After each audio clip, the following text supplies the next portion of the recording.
What are you doing, buddy? He says he's the star. Yes. Okay. Um, well, that wasn't really why I had that sitting there. We were going to use it so we could film. But I guess now we're filming you. Okay. Tell all the people about it. Tell them all about it. You are the star of the show, buddy. Hello, everybody. My name is Joshua. My name is Paige. And we'd like to welcome you back to an episode of Coffee, Cats, and King. Typically, where we discuss books both new and old, share pictures of our cats who make you wish they were your cats, and drink enough coffee for me and everybody watching.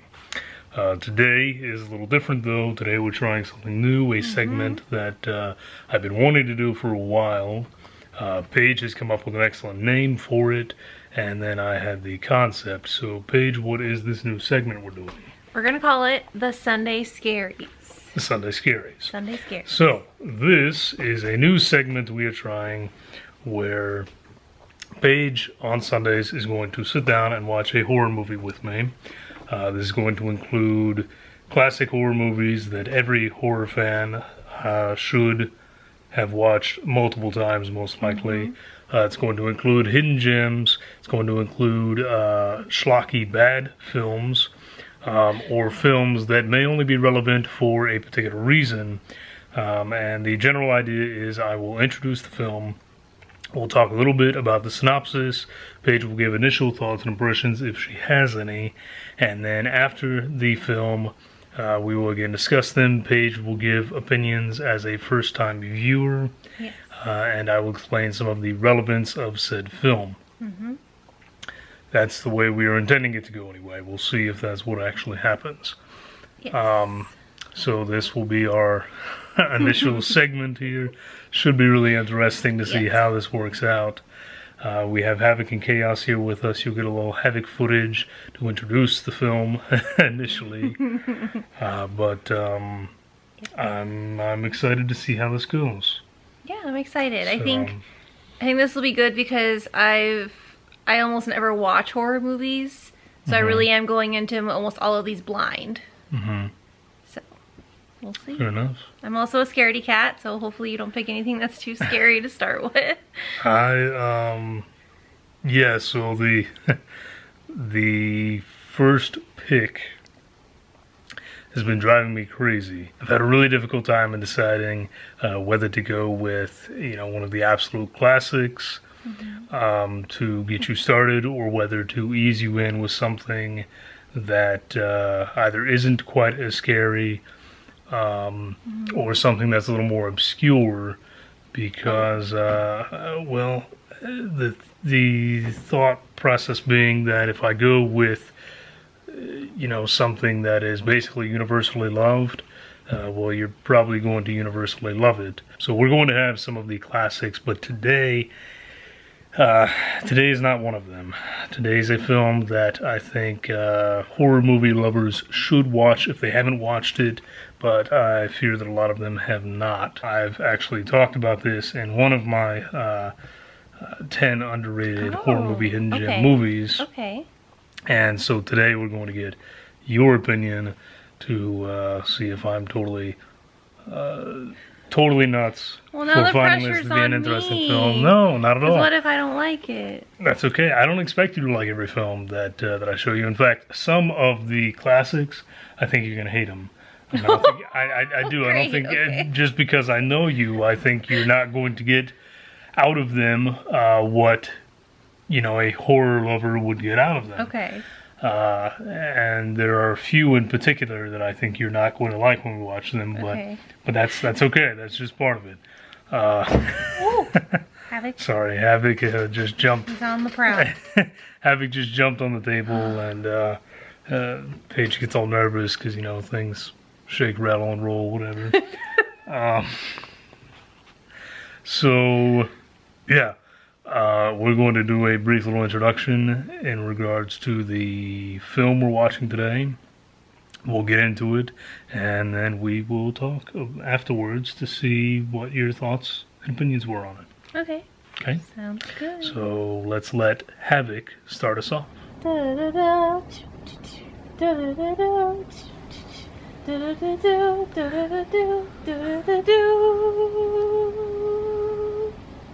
Alright, Havoc, thank you for the lovely introduction there.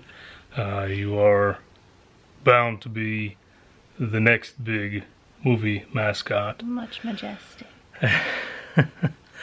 Alright, so today's pick, and again, it may be somewhat unpopular in that, you're like, you should have started her with Alien, you should have started her with The Thing, you should have started with whatever. I don't really want to scare Paige off immediately either, though. Yeah. So I've picked something that is a little tamer, but also with some cool twists and some really interesting special effects.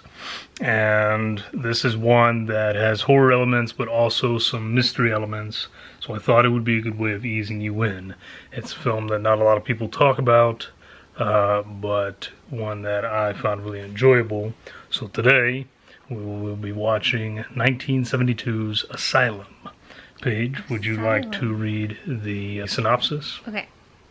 The Google in a nutshell thing says creepy, dark, and bleak. Okay. When Dr. Martin goes on a job interview at a British insane asylum, he learns that he must interview the asylum's inmates in order to be considered for the position. Oh, I remember you talking about this one. Mm-hmm. Dr. Rutherford, who is wheelchair bound because of an assault by an inmate, tells Dr. Martin that he will consider him for the position if he can discover which of the inmates is Dr. Starr, a former head doctor at the asylum who suffered a nervous breakdown. Mm-hmm. Okay. From 1972. That's old. It's an asylum style film. We're going to be watching films from the 40s. Oh my god. So, Okay. but yeah, so anthology style. What does that mean? I thought that meant it was a bunch so- of different stories. Yes. So with films, often what they'll do is an overarching story. In this case, it is about this man coming in trying to get a job at the asylum, and he has to interview the inmates, figure out who the original doctor is that's gone crazy. So it's almost like each interview is its own. Each interview is that patient telling their story of how they ended up at that asylum in the first place. Not by any means the best of these anthology films that is available, but it is one that I find very enjoyable. I don't think it's too overly scary or anything, but there's an interesting story overall, some really cool effects, and I'm just curious to see your thoughts Okay. as we ease you in to horror films. Okay. Because I have seen the Silence of the Lamb movies with you. I think we watched 2 of them. Yes. You watched Silence of the Lambs and Hannibal. I don't think Yeah. you watched Red Dragon. Yeah. So it's giving me that kind of vibe, like the interview style. Mm-hmm. So I'm intrigued by that aspect of it. And it's also kind of giving me, like, I tried to watch American Horror Story back in the day, but it did get a little bit scary for me. But there was one season where it's set in an asylum. So I feel like it's giving me, like, that's what I'm thinking of going into this. Okay. I'm probably way off. Well, we are going to watch film and then we'll discuss it afterwards. Okay. So, Pray for me. wish us luck. Alright. So, we have just finished Asylum. Yes. What is your initial impression? Well, I guess we should start with the rating, right? Okay. So, Start with a rating. oh, I know. Instead of stars, we could do, that like scared face emoji where it's like, No, I don't know that. we could do, how many of those out of 5? I think I'm going to give it,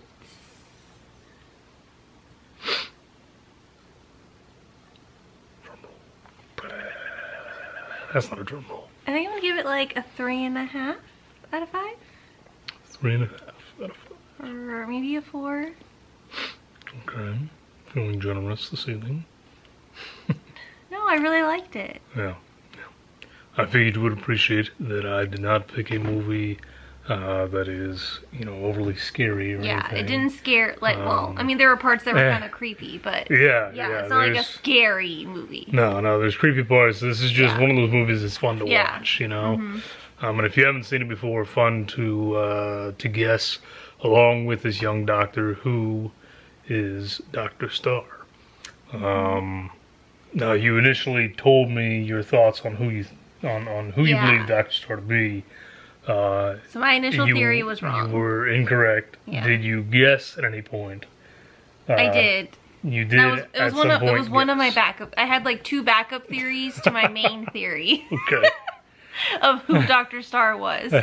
So it was your tertiary. No, it was my second okay. one. Yeah. Okay. It was the runner-up choice. Well, that's good though. So you did guess. Yeah, it was one of my guesses. Okay. Yeah.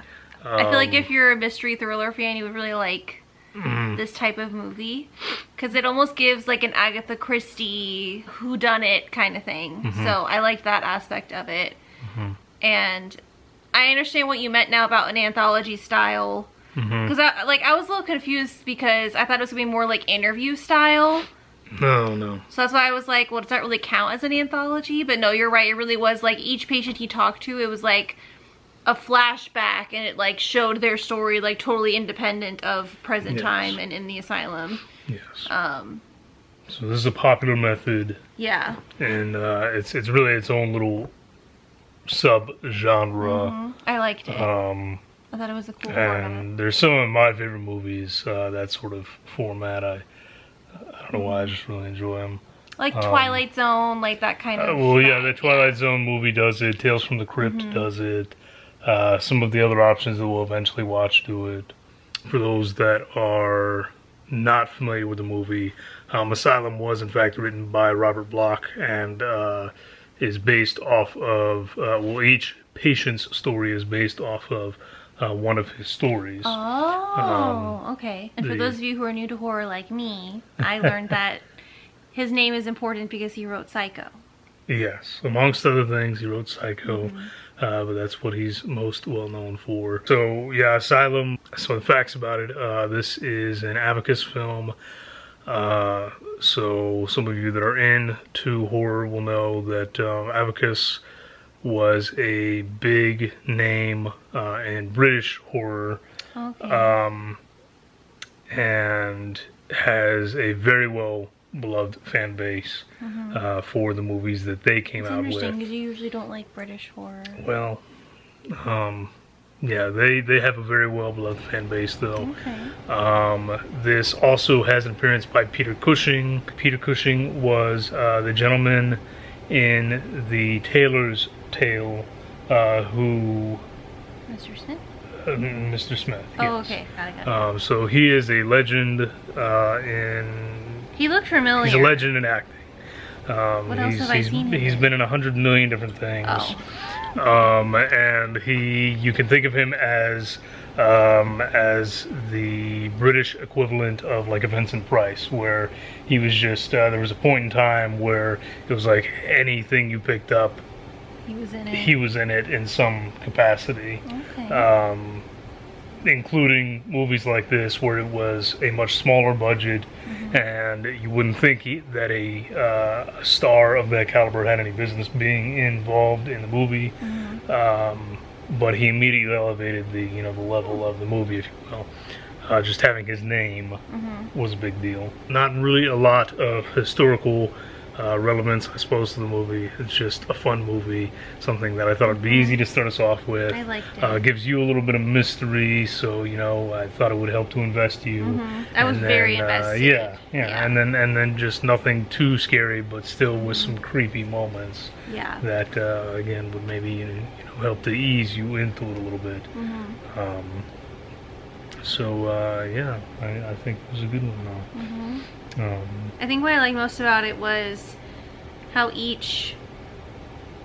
What am I trying to say? There were like different elements mixed in. Like there were some elements that kind of hinted at like voodoo type things, and then there were other elements that were more like sci-fi in some stories, and then there were some where it was more like unreliable narrator, psychological thriller kind of vibe. Like I feel like it checked all the boxes. Like it hit, like any interest you might have in this realm, it had it. You know? And that's part of the fun of the movie too, is because these tales are all coming from these patients in a psychiatric hospital. You just don't know what to believe and what not to believe. You're guessing the entire time. Like, you don't know. You don't even know if these people are who they say they are, because one of them is Dr. Starr and is just giving a totally fabricated story because of something akin to, you know, a dissociative identity. Or psychotic break or something. If you're into psychology, this is definitely for you. I just love the setup of this movie. His chance to get the job is to prove that as a doctor, he can recognize whatever psychosis is going on with this guy. And I think it's a really awesome setup for the movie. The tie-in, I think, could probably be a little bit stronger. Like I said, I enjoyed it. So on that, I would give it like a 4 or 5. But there are still some, not plot holes, but more so like, I'm the kind of person where I like things to be explained. I don't want to feel like I'm missing something. And I feel like they did that on purpose, where they left things missing on purpose to make you like wonder, you know? And that's not my personal favorite type of mystery or thriller or whatever you want to call it. I think you're going to have to get used to that, though, in horror. I know. So yeah, that part makes me want to give it a 3. So that's why I'm kind of like, I think 3.5 or like 4 stars is fair. Fair enough. Yeah. Or not stars. Whatever you want to call that Whatever emoji. that thing is. That's what You know that now that you've done that, I'm going to take that picture and we're going to get 3.5 of Paige's head up here doing that. Absolutely. This one. Put it on the screen for the people. This one. A lot of fun, though. You just look up scared emoji. Now I'm going to use your head. Okay, well you can use my head for the thumbnail. A beautiful, beautiful head. Well, thank you for sharing that with me. Yes. Thank you for joining me, and thank you for joining us. I've really been wanting to do this for a while. I had a lot of fun with it on this one, and I'm already looking forward to next week. I think the toughest part is trying to decide what movie to pick. You guys can leave suggestions down below. Leave a comment with what movie you want us to watch next, or if you think there's a movie that a new person to horror should start with. I might try and do a poll, you know, pick just 4 or 5 movies and see what you guys say. Troy, I know you're already going to be yelling and screaming to watch Jaws, but we'll get there eventually. Oh yeah, I've never seen it. So... Yeah, I've been on the ride. Does that count? No.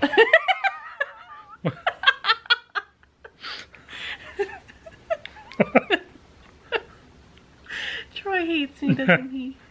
No. Alright, well, thank you all for joining us. I hope that you enjoyed this. If you have not watched the movie, that this maybe convinced you to watch the movie. It is available on Tubi, so you can watch it for free. Really no commitment other than a few minutes of your time to see if you're going to get into it or not. And I'd say give it until the first story starts, you know, a little ways into the first story maybe, and you should be able to tell whether this is going to be your movie or not. Yeah. So. I agree. Okay. Anything else? No, I think that's it. Okay. Thank you all for joining us. I hope you stay safe. Have a great week or weekend. Thank you, my love. And most importantly, drink your coffee. Cheers. That was cute. Bonus epilogue. He stayed Havoc. with us the whole time. What did you think of the film? Did you like it?